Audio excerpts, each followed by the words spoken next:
Welcome back to the Deepfake Dialogues. Today I'm joined by Councillor Pete Kilbane, Labour Deputy Leader of the City of York Council. We're discussing the deepfake video that surfaced of him earlier this year, fabricated as part of a campaign of intimidation linked to Operation Raise the Colours, the flag-raising movement associated with far-right organisers that swept across English lampposts last summer. Let's dive right in. Thank you so much, Councillor Pete Kilbane, for joining me today. So I want to start with just your background, what you do, and your role as at the City Council of York. So can you just tell us a bit more about yourself? Sure. So I've lived in York for about 40 years. I originally come from Liverpool. I am the son of a docker and a dinner lady. I don't think we have dinner ladies anymore. I think they're playground assistants. And I came to York 40 years ago to go to uni. I've spent pretty much all my adult life here. Always been involved in community stuff, organising things that bring communities together. Was part of helping take over our local pub that we now own and run for the community, and all those kind of things. And I was encouraged to become a councillor so I could do more of that stuff. And I became a councillor 7 years ago, and we won City of York Council for the Labour Party in 23. And I became deputy leader of the council, and I take a lead on economy and culture and sport and leisure and those nice things. So can you tell me more about York and just its political, like what kind of place it is politically? Yeah, so I mean, for many, many years, York politically was a small red dot in a sea of blue that is North Yorkshire. So it's always been a fairly progressive city, I think it would be fair to say. We have a long tradition of philanthropic businesses. So the Roundtree family were based here, and as well as having a very successful chocolate business that everybody will be aware of. They also built parks and model villages for people to live in and enjoy. So that sort of tradition has been here for a long time. C-Bomb Roundtree, in many respects, was the first sociologist. He defined the poverty line, the bread line, through a study in York, and that kind of thing. That spirit still lives in York. Yeah, and so can we talk about how last year, the summer of 2025, something started happening on lampposts across England. So just walk us through it. What were people putting up? Who was organizing this? And when did it land in York? Sure. So I think actually York was a fairly early adopter with this, because some of the main organisers in the UK live in York. And it first came to attention when somebody told me that a load of England flags had gone up on an industrial road, essentially. So it's a road on the edge of the city. It's between an out of town DIY store and an industrial estate. And I went to have a look at it, and I've got to say, my first reaction was, oh, they look quite nice, actually. They've kind of prettied up what is otherwise a fairly bleak sort of street. So my reaction to it was, oh well, some people wanted to put up flags. I mean, they shouldn't. Technically, they should be asking us for permission to put them on lampposts, but actually, it makes the place look a bit better. But then they started to spread, and it seemed to be more targeted. So the flag started going up around the university. They seemed to be timed for open days at the university. And then what happened was a few residents, some local residents, decided to join in, and they started putting up their own flags. So they put up flags of many nations, but they also put up pride flags and trans rights flags.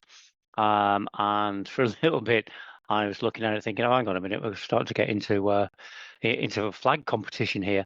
But then the people who'd put up the St. George's flag took down the trans pride flags and took down the rainbow flags and took down the flags of many nations. And I started to think, actually, this isn't so much about celebrating England. This seems to be more about a particular identity that they're trying to impose upon upon the city, whereas obviously there are many identities in England, mainly English. Sorry, in York, mainly English, but lots of different people live here, and lots of different people are proud of who they are, where they come from, including people from England. So I started to then think, well, maybe this is a little bit more sinister than I first imagined. And so we met with the guys who were responsible for putting the flags up in York. And we had a good long conversation with them, about an hour or so, and I've met with them since. And the politics behind it is one of apartheid. So the fundamental opinion is that only certain people should be allowed to vote in the UK. So the franchise should be limited to people who they considered to be properly English, I guess, is the way that they were. I went pushed for an answer on what that is, because obviously we're all from rich and complex histories. My family have only been in this country for about 150 years, post famine Ireland. They struggled a bit, but they seem to be saying that you'd need to be able to prove that you'd lived here for about 1,000 years to be able to vote.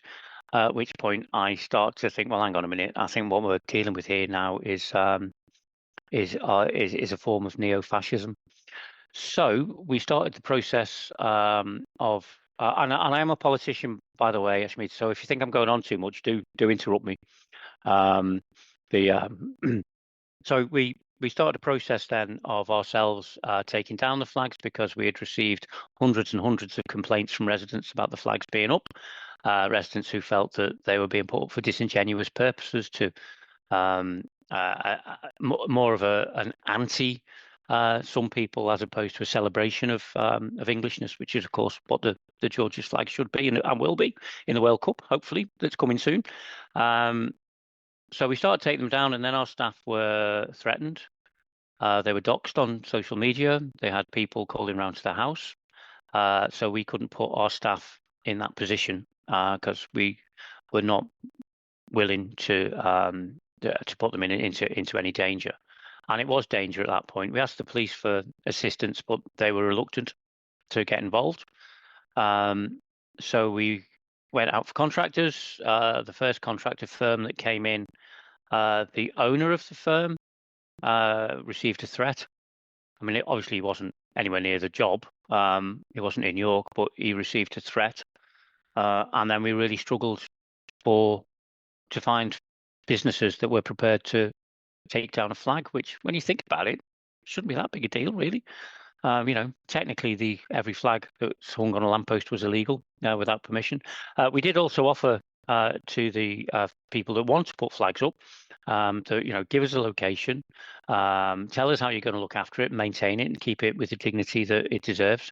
And we'll do all we can to facilitate a flagpole in that location. We've had one request so far, which we're very happy to assist with.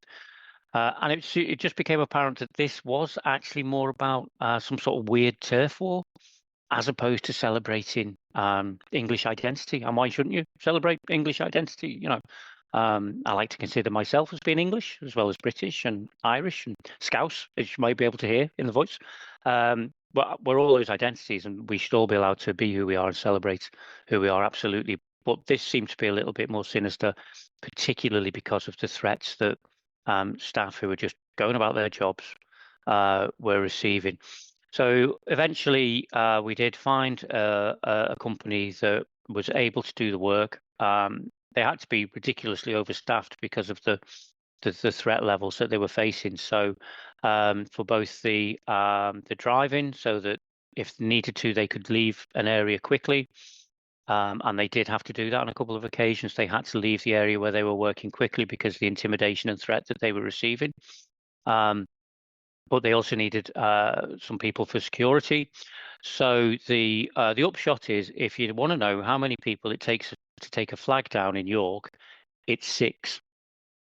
And that's absolutely ridiculous. But that is the situation that we were forced into if we were going to sort of maintain our civic pride in our city and keep it as a place that everybody feels comfortable living in. Yeah, and I'm actually curious. So were the people removing the flags, were they being threatened on site? Like, were people coming and threatening them? How is that happening? They were boxed in on one particular occasion, so they had to kind of drive up or onto the pavement to escape.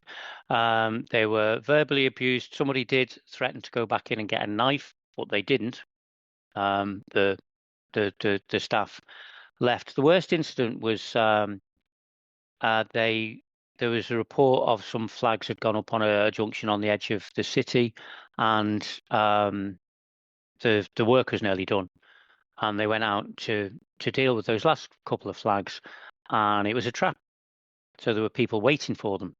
So obviously they left the scene, as you know, per instructed and as is sensible to do. You don't get involved in any confrontation, etc. And they were followed, and they were run off the one of the main roads that runs around the city, a dual carriageway. So they had a car behind.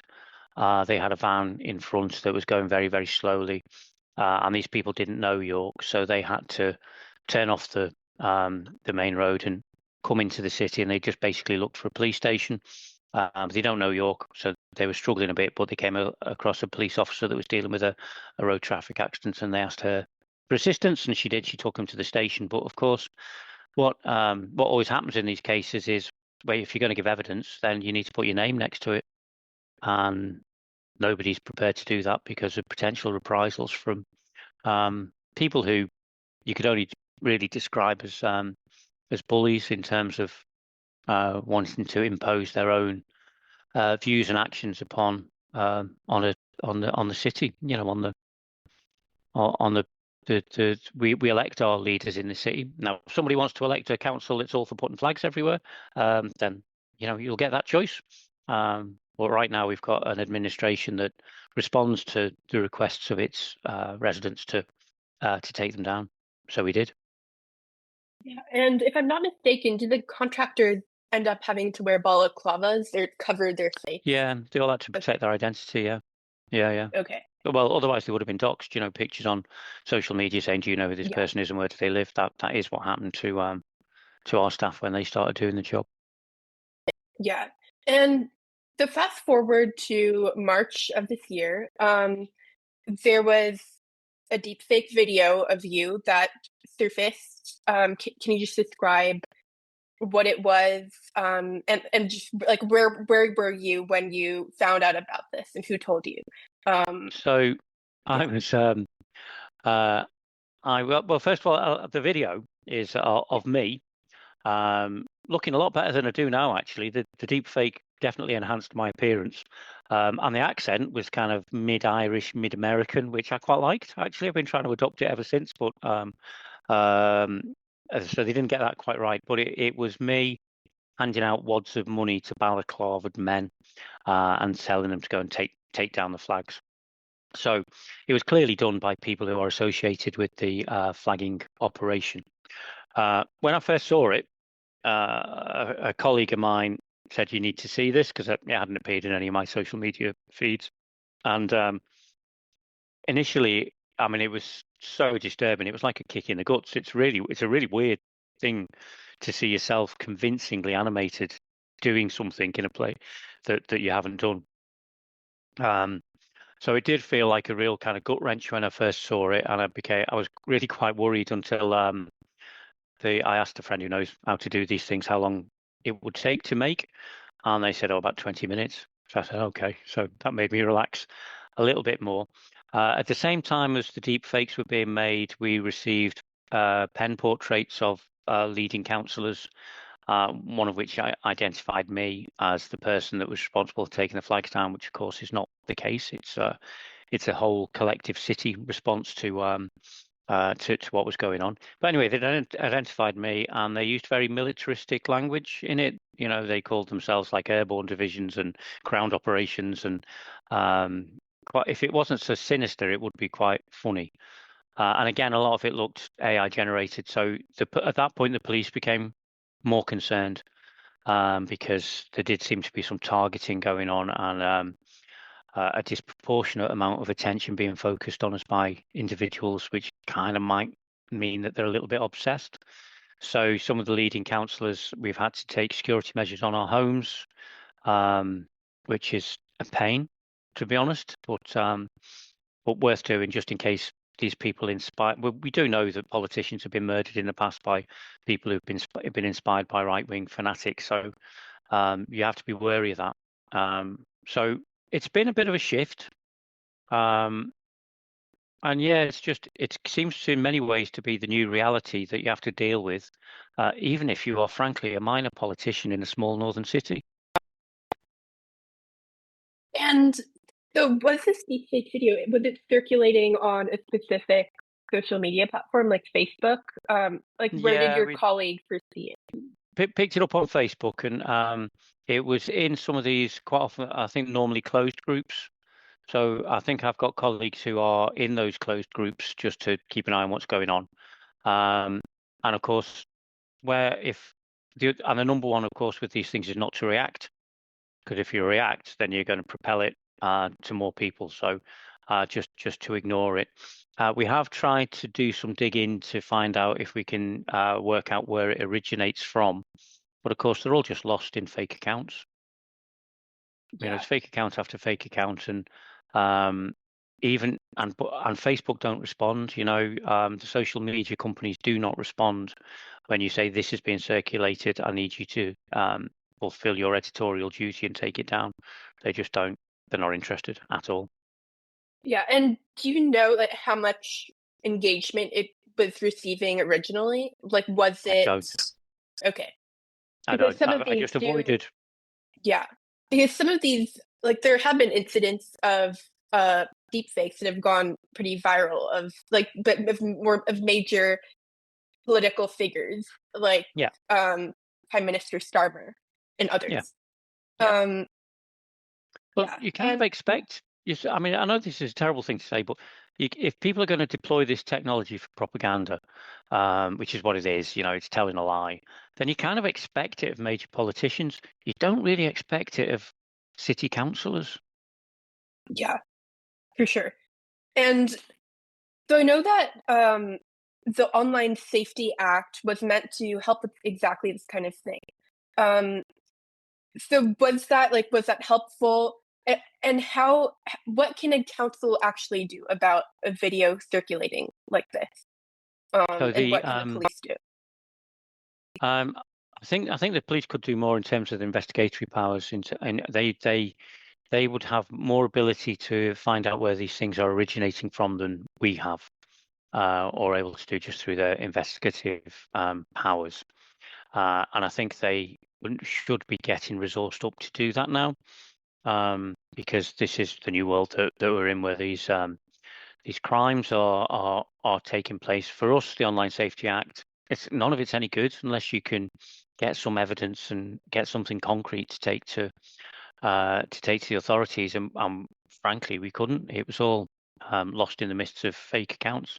And of course, half of the boosting that goes on now is also from fake accounts. So it's just a world of fakery that's going on, which means for me, I've kind of withdrawn from using Facebook as an engagement tool, and I use it more as a parish notice board, really, just to tell people what's going on in the area, and that's it.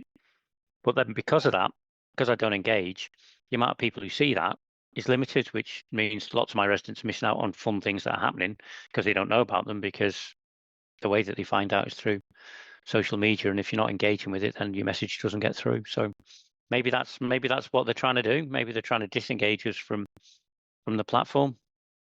Yeah. And so were you the only one? Was there anyone else in the City of York Council who was targeted with AI generated content? Yeah, there's the lead has been targeted with it, and the now deputy leader, he's also been targeted with it. But in stills, I think I was the only one that was done in a video. But the local MP, because she stands up for her beliefs and her principles, is relentlessly targeted, both through AI generated stills, but also she receives regular death threats from groups that are opposed to her principles. We had a guy who was on the city walls of, so the local MP's her surname is Maskell, and he was hanging a banner off the city walls that said "Mass Kill," which obviously the police got involved with at that point. The police got involved, but that's kind of level of intimidation that, and the local MP, she's not on the cabinet, she's not a junior minister or anything, she's a backbench MP, and that's the level of intimidation that we are currently dealing with. Yeah. And I do want to get into the motivations behind this, because a lot of deepfake and AI generated content right now on the internet, people will say is just satire or like parody or entertainment. Yeah. It's not meant to deceive. It's just, it's just a fun time. Yeah. So can you talk us through, like, what do you think the deepfake that was made of you, what was the intention behind that? Was that deliberately made to deceive? Like, was that disinformation? Or do you think that was they were just playing around? I think it's meant to attract attention and open the doors to deception. So within a lot of comments that you see on social media now are just absolute nonsense lies that are just made up and people take as fact. So obviously, as local politicians, we talk to a lot of people, we knock on a lot of people's doors, and the things that people will say to you on the doorstep about really small scale local issues that are just not only not true, but have been spread to them to make them distrust us as local politicians. And I think I've been wondering for a while, how seriously we need to take this. Is it just a bunch of young men with too much time on their hands playing around? But then when they had the march in London, that Elon Musk addressed, and he said that we needed to dissolve Parliament and prepare for civil unrest. And I'm thinking, well, you're one of the richest people the world has ever produced, one of the most powerful, and you've got the loudest megaphone that the world has ever known. Maybe we need to start taking this seriously. Now, with the guys that were doing the flags here, they brag about their connections to the MAGA movement in the States. When the guy, what was his name, who was killed, Charlie, the guy who was assassinated, Charlie Kirk, they were over for his funeral. So there is that connection, and obviously within that sort of movement, there are people who are very openly anti-democratic. If you take Peter Thiel, for example, if you take the Palantir Manifesto, there are people who believe in a network state rather than a democratic one. People who look jealously towards China and Russia as ways of running society. So, I think there are people we know who are anti-democratic, and they are extremely powerful because of the media that they have and the technology that they have control over. So I think what's going on is an attempt to have us lose all faith in democracy, in our local representatives, in the fact that we are capable of running this world for ourselves on a democratic mandate. Thank you very much. We don't need your technology to do it. There's a place for your technology, but running the world is not part of it. And we need to fight back against that. But it's very difficult because, those who are in power have always mainly controlled the media. Whether that was early days of print, newspapers, TV, etc. They still do that. It's still the same operation. It's just that it is so much more powerful now. It's in your pocket. It is addictive. You find it hard to stop yourself doom scrolling. And I think it's also, as well as trying to undermine trust in local representatives and parliamentary representatives and trust in the whole system, I think it's also designed to take away our sense of agency, so that it keeps feeding us stories, things that we can do nothing about. And if you feel as though you've got no sense of agency in the world, then your voting patterns tend to go to extremes. And I think we're seeing a lot of that in the UK now. People feeling as though there's nothing that they can do to make the world a better place under the current arrangements. So therefore, we need something that's going to blow it all up. I think that's the game. I think that's what they're doing, and I think they're currently winning. Yeah, for sure. And so, yeah, you talked about, you mentioned how this entire incident has changed now how you approach social media and what you post on Facebook, and yeah, your relationship to social media. How has this changed, like your motivation in any way to be a counselor and to be, in the spotlight? Sure. Like, has this incident and the harassment that you faced, has that Well, affected your? Yeah, go ahead. yes, it has. Well, I mean, certainly threats and intimidation don't work. Like most people, I've always hated bullies, and if bullies are operating, then I think we need to make sure that they don't bully people, and we need to make sure we stand up for people who are otherwise being intimidated. Collectively, we need to defend ourselves against thuggery and bullying, and that motivates me to get more involved. It has. Yeah, I suppose the impact it's had on me is I think it's I've